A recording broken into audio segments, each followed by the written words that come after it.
For as long as the United States has been a country, journalism in one shape or another has been present. Print journalism, specifically newspapers, have been the primary method for delivering journalistic work. Whether it was in the form of the Boston Gazette or the Philadelphia Aurora towards the beginning of the United States, the New York Herald and the New York Tribune in the mid-1800s, or the New York Times, the Washington Post, and the Wall Street Journal in more recent memory, professional newspapers have been around to cover and write about news. But with the explosion and usage of technological advances such as the computer and the internet, the dust is settling, and the demand and readership of print daily newspapers is going down. To see how the decline of print journalism is taking place, let's look at the history of print journalism. The first known reference to a journalistic product was a circular called the Acta Diurna in ancient Rome. The Acta Diurna was a daily publication that was posted all around the city to keep the citizens of Rome informed on gladiator contests, executions, important marriages, and public appointments.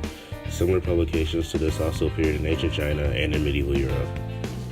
The first newspaper to appear in America was a one-time publication called Public Occurrences.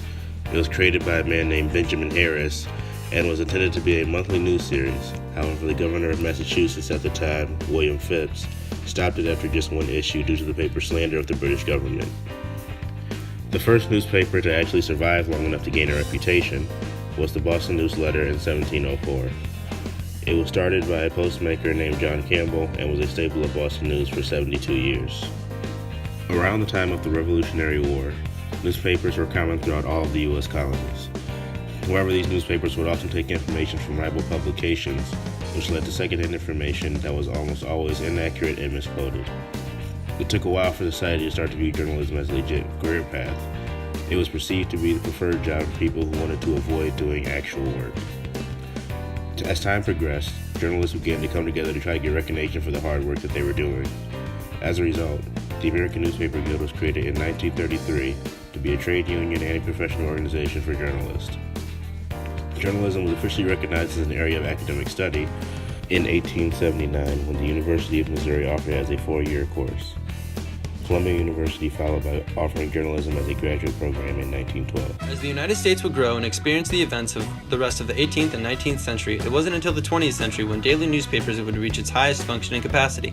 The peak of newspapers was during the times of roughly 1950 to 1980. During this period, before computers were invented in 1984 and the internet soon after, newspapers were the backbone of daily news consumption. They informed the reader about what was going on a local and sometimes larger scale.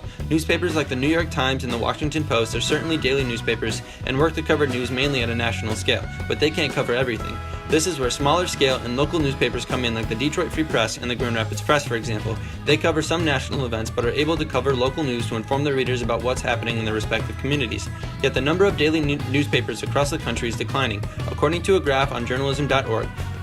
The total amount of daily newspapers in the U.S. was 1,772 in 1950 and will go down to 1,331 in 2014, and that number is still slowly going down.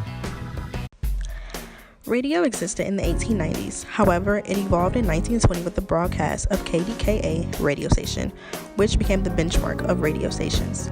Radio became a huge deal for society because this is when news became available at a faster rate.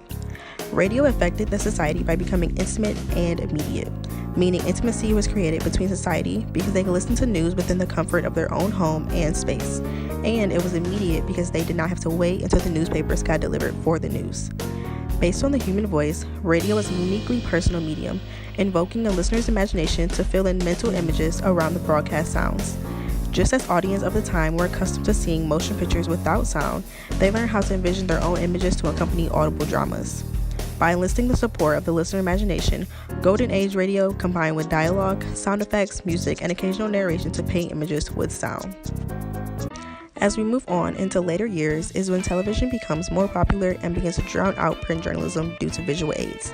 At the midpoint of the 20th century, the public was intrigued about being able to see and hear actual events that were happening across town or hundreds of miles away. Relatively few people had sets in their homes, but popular fascination with TV was so pronounced that crowds would gather on the sidewalks in front of stores that displayed a working television set or two. With television being a new visual for society, it was easier for people to understand and enjoy television because they no longer had to create images in their head or analyze what they were hearing through the radio. The picture was directly in their face. The media, and especially daily newspapers, are shifting to new frontiers in how news is delivered. It's been primarily radio, television, print, and Twitter posts, among others, and will continue to see change in the process of how people consume it. But the history of journalism and the impact it has had on shaping the course of history, that won't change. People in one capacity or another will always have an appetite for news and what's going on around them. So even as the popularity of print newspapers dwindle, journalism won't go away. It's how journalism is presented that will change. How exactly? Only time will tell.